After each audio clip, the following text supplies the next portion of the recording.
The Minnesota Vikings are wrapping up the final week of voluntary OTAs, organized team activities, this week with 4 sessions at TCO Performance Center Bar and Grill ahead of mandatory minicamp next week. And of course, this time of year, if a player skips out on a voluntary OTA, the reply is always, "It's voluntary. That does not mean mandatory. Adrian Peterson missed all the time." Although Adrian might want back some of those easy 100K workout bonuses, but whatever. But generally, you see very high participation rates with the Vikings amongst the 90-man roster. The Vikings have had 96% participation rate so far the last 2 weeks during Phase 3, with the only prolonged absences being Danielle Hunter, who may be posturing for a new deal, and Jeff Gladney as his situation plays out. And there's a few reasons for a high participation rate. Number one, young guys are never going to miss a snap. They're never going to skip a practice. If they're serious about making this team, they got to make an impression. So dudes on a rookie deal or deep roster guys or fringe 53 players will never miss a single practice unless it's for a major reason. Plus, if older guys skip, more reps for me. And maybe I'll run with the 2s, maybe even the 1s, a chance to really show up and show out to the coaches what I can do. Plus, you can make an early impression on said coaches, on the decision makers, on Spielman, who's watching from his tower.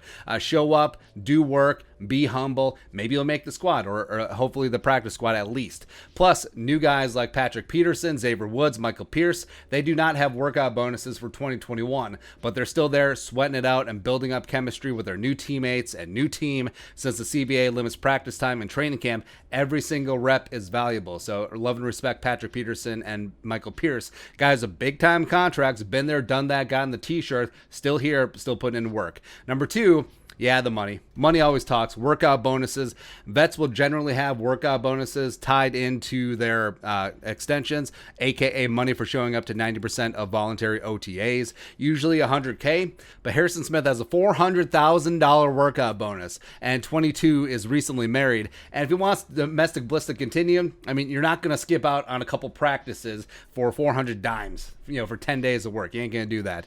And even if there isn't a bonus, veteran leaders are expected to be there and lead. Kirk Cousins doesn't have a workout bonuses contract. That's the only thing that he doesn't have in there. Imagine if he said, you know what, I'm skipping on your voluntary practices, opening up a new pizza ranch. Screw you and your voluntary practices. No, he wouldn't do that because he's a leader. He's a team first guy. Plus, he wouldn't want Mond running with the 1s anyway.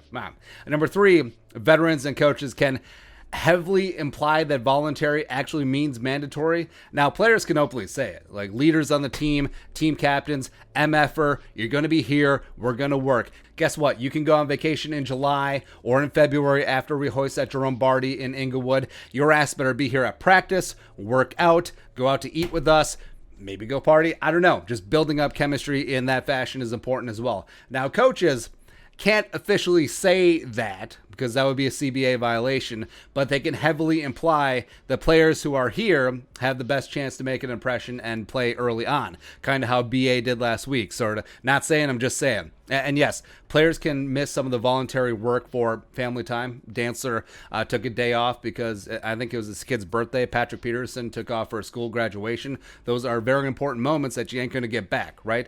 But generally, there's only 2 reasons to skip voluntary OTAs. A chance to get better and meld with your team. Number 1, contract negotiation ploy like Daniil. Number 2, I don't know, maybe you think you're too good for practice. Who knows? Who really knows? So even though it's always voluntary, it's surprisingly high, the percentage of voluntary participation rate at these voluntary things, which is kind of crazy how that works out. But your thoughts? Is voluntary really voluntary? Let us know in the comment section below. Subscribe for daily Vikings takes. Want to support that work? Post on the Venmo. But until next time, Skull Production Value.